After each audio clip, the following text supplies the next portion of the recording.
कुछ देर मुझ गरीब की महफिल में बैठकर याराने खुश कलाम कोई बात कीजिए। जी अस्सलाम वालेकुम रहमतुल्लाहि बरकातुहू। आप लोगों का बहुत शुक्रिया है इस प्रोग्राम में मुझे चंद अल्फाज कहने का मौका दिया। कोई बात कीजिए। ये वासिफ़ अली वासिफ़ साहब के बारे में प्रोग्राम आप बहुत अच्छा कर रहे हैं। मैं भी इश्तियाक रखता हूँ कि मैं कुछ बातें करूँ। मेरे पास वासिफ़ साहब की काफ़ी सारी बातें हैं।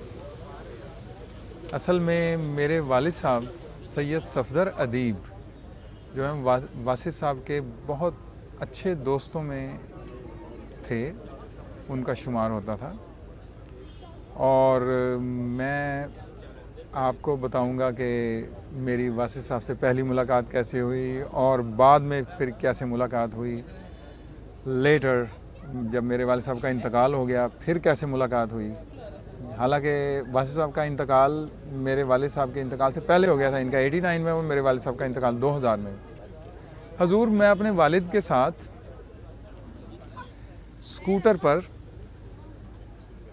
लक्ष्मी चौक की तरफ से जीपीओ चौक पर खड़ा था। हम आ रहे थे लक्ष्मी चौक की तरफ से, टेलीफोन एक्सचेंज के साथ खड़े थे और हमने राइट टर्न करना था अपने घर जाने के लिए। हम इस्लामपुरा में रहते हैं। मैं स्कूटर पर पीछे बैठा हुआ था और मेरे पापा आगे थे। सैयद सफदर अदीब मैं नाम बता चुका हूँ। इतने में एक गाड़ी हमारे साथ आके रुकी।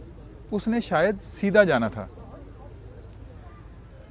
उस गाड़ी में ड्राइवर की सीट पर तो कोई और साहब थे, लेकिन ड्राइवर के साथ वाली सीट पर सरकार एक साहब थे, जो बाद में मुझे पता चला कि वो वासिफ़ अली वासिफ़ साहब थे। उन्होंने वहीं से ही ऐसे झुक के ड्राइवर की खिड़की में से झांकते हुए मेरे वालिद साहब को कहा, अदीब क्या हाल है। मेरे वालिद साहब ने देखा उनकी तरफ अपने लेफ़्ट साइड पर और हज़रत आपका क्या हाल है। तो वासिफ़ साहब ने कहा, अदीब कभी कभी मिला करो। मैं गुलशन रावी में रहते थे, तो वहाँ पर उन्होंने अपना एड्रेस बताया। इतनी देर में सिग्नल खुल गया, हम स्टॉप सिग्नल पर खड़े हुए थे। वो गाड़ी सीधी चली गई और हम राइट को टर्न कर गए। ये थी वासिफ़ अली वासिफ़ साहब से मेरी पहली मुलाकात। उसके बाद फिर एक दफ़ा दोबारा मुलाकात हुई उनकी ज़िंदगी में। तो उसके बाद फिर मुलाकातों का सिलसिला चल निकला उनकी वफ़ात के बाद। जी हाँ, ये बहुत खूबसूरत सवाल है और इनसे मोहब्बत और अकीदत की वजह मेरे वालिद साहब ही हैं। मेरे वालिद साहब, मैं जैसे पहले बता चुका हूँ कि इनके बहुत अच्छे दोस्त थे। एक दिन मेरे वालिद साहब ने मुझे कहा, मैं अपने वालिद साहब को ड्राइव करके लेके जाता था मुख्तलिफ़ जगहों पर जहाँ पे वो हुक्म करते थे। शाम में मुझे कहा, सर्दियों की शाम थी, शायद दिसंबर था या जनवरी, मुझे याद नहीं है और सन भी मुझे याद नहीं है। तो कि चलो बेटा हम चल रहे हैं। मैंने कहा जी। मेरे पास शराट डीज़ल गाड़ी थी। मैंने वो अपने पोर्च से निकाली और पापा आके बैठ गए। मुझे कहा जी चलो वासिफ़ साहब के पास जाएंगे, ये उनके घर का पता बताया। तो मैं पापा को लेकर ड्राइव करते हुए उनके घर के पास रुका। तो वासिफ़ साहब अपने अकीदतमंदों के पास बैठे हुए थे। अपनी, मेरा ख्याल है ड्राइंग रूम था, ये कोई कमरा उन्होंने मुख्तस किया होगा। तो हम जब अंदर गए तो बहुत तपाक से मिले, मेरे से भी मुलाकात हुई, मुझे भी शरफ़ हासिल हुआ, मैंने हाथ मिलाया। मैं अकीदतमंदों के पास बैठ गया और पापा उनके पास बैठ गए। तकरीबन 1.5 घंटे तक या 1 घंटे तक पापा बैठे, बातें करते रहे और मैं अकीदतमंदों में बैठा रहा।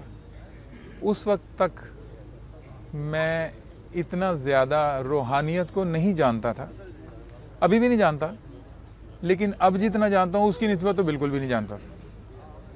अभी भी मैं तिफ़्ल मकतब हूँ और स्टूडेंट हूँ। सारी ज़िंदगी का ये तो सिलसिला है। तो मैं ला ताल्लुक़ बैठा रहा कि अच्छा एक ये पापा आए हैं, ये पापा के दोस्त हैं, मैं उनसे मिलवाने के लिए लाया हूँ। I was just like that. तो जब 1.5 घंटे के बाद पापा ने उनसे इजाज़त चाही और उठकर खड़े हुए तो सरकार भी उठ के खड़े हो गए। जैसे ही सरकार उठ के खड़े हुए तो सारे अकीदतमंद भी खड़े हो गए। तो दैट वाज, मतलब ये एक मेरे लिए अचंभे की बात थी। मैंने कहा ये क्या, ये लोग क्यों खड़े हो गए हैं एकदम सारे। तो सरकार, क्योंकि वो सर्दियों की शाम थी और हीटर वहाँ पर जल रहा था, तो सरकार पापा को अलविदा कहने के लिए दरवाजे के बाहर तक आए गाड़ी में। तो सारे अकीदतमंद भी साथ ही आए। तो बाहर तक सब लोग आए और मैंने गाड़ी टर्न की और हम, ये थी वासिफ अली वासी साहब से मेरी दूसरी मुलाकात, और काफ़ी देर की थी, लेकिन मैं उनसे कोई ज़्यादा बातें नहीं कर सका, वो मेरे अब्बू ही करते रहे।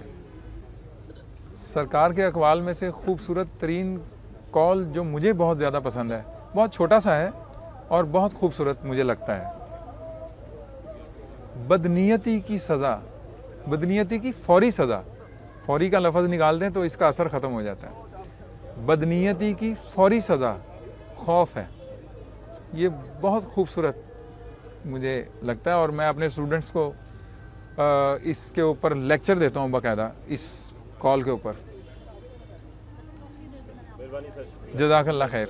अल्लाह पाक आपको आसानी में रखे और हमेशा सरकार की तवज्जो में रखे।